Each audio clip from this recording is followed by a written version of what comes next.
E aí, pessoal, beleza? Rodrigo Bibo do site podcastbibotalk.com. Como é que vocês estão? Já vai dando like, vai comentando já esse vídeo. Se você já conhece aqui a pegada do canal, se você já me conhece, então já vai comentando, já vai dando like, porque isso ajuda a espalhar o vídeo para todos os assinantes aqui do canal, para todo mundo que se inscreveu no canal. Você que ainda não se inscreveu, espera ver o vídeo. Se gostar, se inscreva. Se não gostar, não se inscreva. Mas comente, não gostei, porque até o seu comentário raivoso dizendo que não gostou ajuda a gente. Tá bom, gente?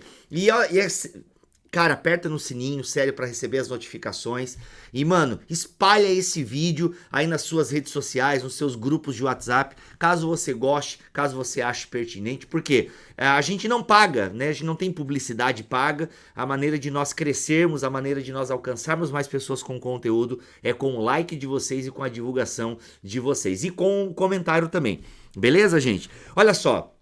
Eu tenho tanta coisa para falar sobre Lucas 17, que eu tô preparando o meu livro e tal, e aí eu vou acrescentar algumas coisas a mais no meu livro Deus que Destrói Sonhos. Vai sair ano que vem por uma editora, não posso falar muita coisa ainda, porque faltam umas aprovações, vai que dá errado no final, né, cara? Então é melhor eu segurar a minha onda aqui.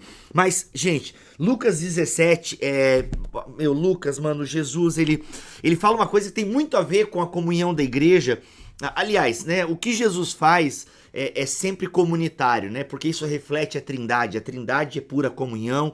A igreja é a comunhão dos santos. A missão tem que ser feita de dois em dois. O nosso Deus é um Deus que zela pela comunhão. Ele inclusive se revela na comunhão, no partir do pão, na emblemática passagem dos discípulos a caminho de Emaús, que estão ali ouvindo aquele cara falar dos últimos acontecimentos, a falar das escrituras, como aquilo era necessário que acontecesse. E quando ele fica com eles e quando ele parte o pão, seus olhos se abrem e eles percebem que é Jesus. Então, Jesus se revela e se manifesta no partir do pão. E olha só o que Jesus diz aqui, cara, no capítulo 17 do Evangelho de Lucas. É inevitável, ele diz isso aos discípulos, né? Ele não está mais falando com os fariseus, agora está falando com os discípulos. É inevitável que aconteçam coisas que levem o povo a tropeçar. É inevitável. Inclusive, cara, esse comentário super recomendo, galera. Na moral, recomendo demais esse comentário de Lucas, da Shed Publicações, do James Edwards. Ele é um comentário, assim, parrudo, inclusive, assim, tem bastante informação técnica, mas, ao mesmo tempo, ele tem umas tiradas devocionais e umas aplicações do texto, assim, que eu recomendo demais, tá? Comentário de Lucas, da Shed. Inclusive, essa série de comentários da Shed, se eu não me engano, eu tenho o de João, mas tem também o de Marcos ou de Isaías, eu não lembro agora. Mas esse de Lucas aqui, nossa, excepcional, excepcional. E olha só o que ele diz aqui, que o texto no original, aqui nós temos na NVI, né? É inevitável que aconteçam coisas que levem o povo a tropeçar. É inevitável. E ele está dizendo que no grego é um pouco mais radical o negócio.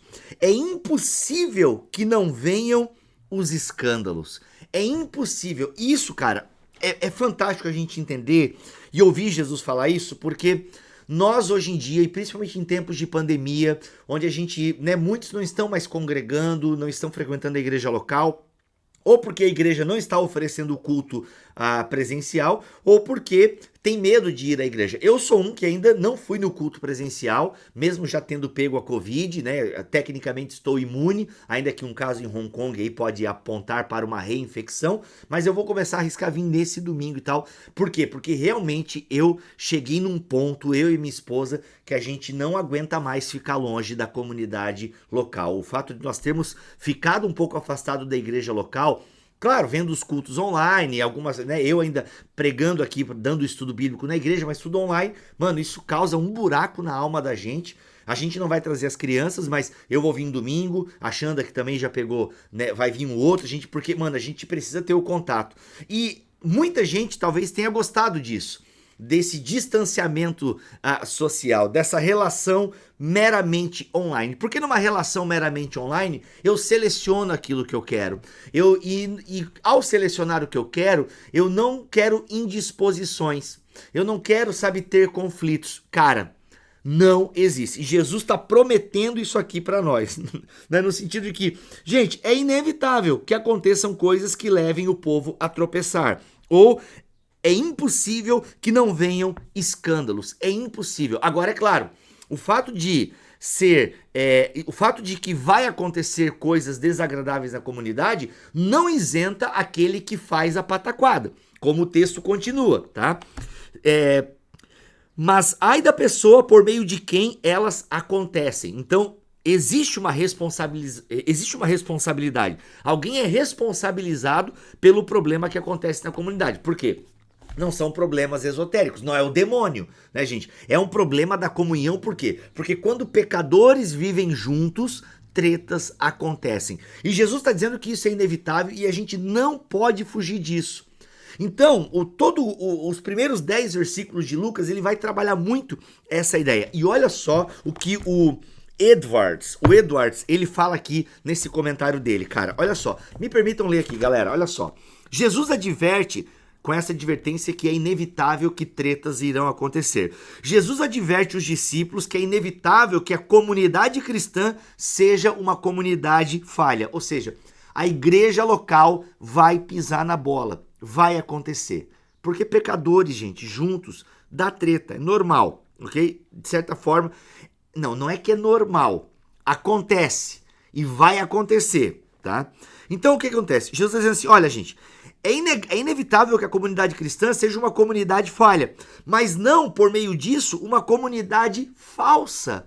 Ok, galera, a gente vai ter falha no nosso meio. O que a gente não pode fazer é ser falso. Por isso que no desenrolar aqui do texto de Lucas 17, ele vai falar, cara, se o teu irmão... Presta atenção nisso aqui, porque isso aqui é o modus operandi que a igreja deveria ter. O irmão vai errar.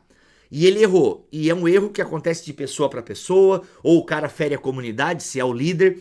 Então, beleza, o irmão errou. Adverte o irmão. Só que o advertir aqui não é querer humilhar o cara, não. O advertir aqui, até ele explica aqui, ó. O advertir, agora eu esqueci onde está o grego aqui, mas ele até explica o que é esse advertir. Olha aqui, ó. Significa advertir ou reprovar, a fim de prevenir ou terminar uma ação. O propósito da palavra aqui não é humilhar, derrotar ou expulsar os pecadores, que é o que a gente faz muitas vezes. O cara pecou, não, mano, é banco, tá errado, não pode participar nem da ceia. Mano, esse tipo de disciplina que priva as pessoas é o pior tipo de disciplina. Inclusive, não é isso que a Bíblia ensina. Agora, é claro, se o cara ele tem uma função na igreja e ele cometeu uma parada muito séria, dá um tempo pro cara, porque o cara mesmo precisa, ou a mulher, né, precisa de um tempo para respirar e se recompor. Mas ele pode participar da ceia, né? Por que não, tá? Quem é digno de participar da ceia pelos próprios méritos? Me diz aí. Ninguém, né? Então o que acontece? O propósito da palavra aqui não é humilhar, derrotar ou expulsar os pecadores, mas corrigi-los e restaurá-los, tá? E muitas vezes é mais fácil fingir que não se vê o pecado na comunidade. A admoestação do irmão em Cristo exige que a igreja funcione como um corpo na trabalhosa obra da reconciliação. Afinal, quando um membro sofre, todos sofrem. Então, cara, a comunidade cristã vai ter falha, mas ela não pode ser falsa. É o que o Mark Dever vai falar também. O que o Mark Dever fala? A comunidade cristã, ela não é perfeita, mas ela precisa ser saudável. Então o que acontece? Os cristãos que não ouvirem e não prestarem atenção a essa admoestação serão membros ineficazes da igreja. Quem são os membros ineficazes da igreja? É a galera que não quer conflito, é a galera que não quer apontar em amor o erro e a falha do irmão. Por quê? Porque apontar o erro é muito fácil, a galera faz isso todo dia no Twitter, aponta erro. Eu quero ver apontar o erro de alguém que caminha com você, que toma ceia com você e você também ser um ombro amigo e você perdoar essa pessoa e ajudar a pessoa a ser melhor. Isso é um grande desafio, cara. Isso não é fácil. E quem disse que é fácil ser cristão e pertencer a uma igreja cristã? É por isso que muitos abandonam a comunhão, porque na comunhão não existe máscara, na comunhão não existe teatro. O que existe é a vida nua e crua, em que falhas irão acontecer, mas ai daqueles por meio de quem as falhas acontecem. Agora, mesmo esses, né, que Jesus inclusive é duríssimo, eu nem vou ler aqui, mas leia lá no capítulo 17, Jesus é duríssimo com a pessoa que comete falha, mas ainda assim Jesus está dizendo, bem, perdoem ela quantas vezes for necessário. É claro que aqui há também uma resposta da pessoa que erra, Né? Ou seja, não é porque ela errou, perdão, perdoamos. Ela errou de novo, perdoamos. Tá, beleza, a Bíblia manda, mas o cara que errou, ele precisa se arrepender. Isso tá claro em toda a revelação, tá?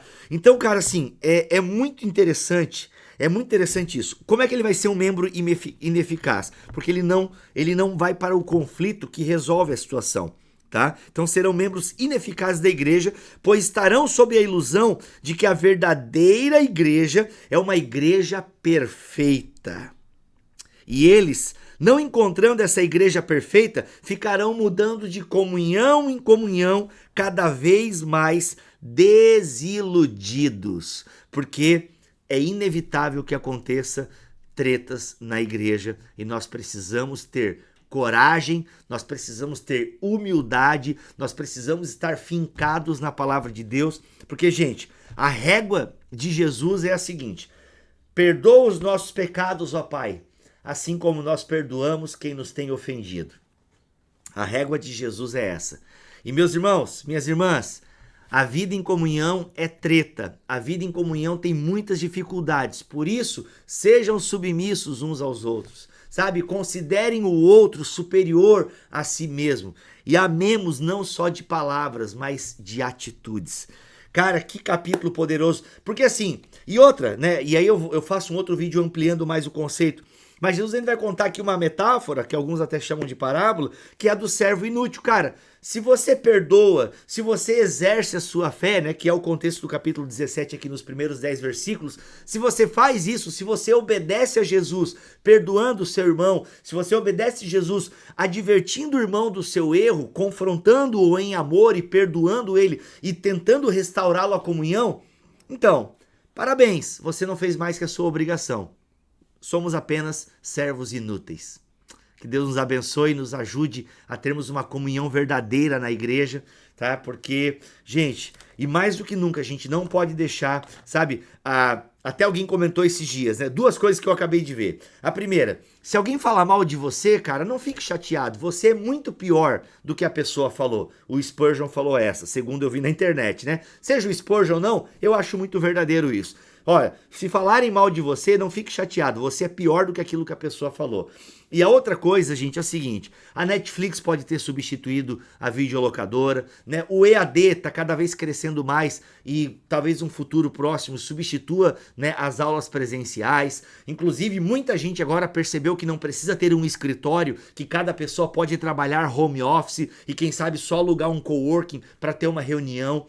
Agora, o online jamais vai substituir a reunião dos santos. Jamais. Deus abençoe todos vocês. Até o próximo vídeo, se Ele quiser e assim permitir. Fiquem todos na paz do Senhor Jesus. Valeu!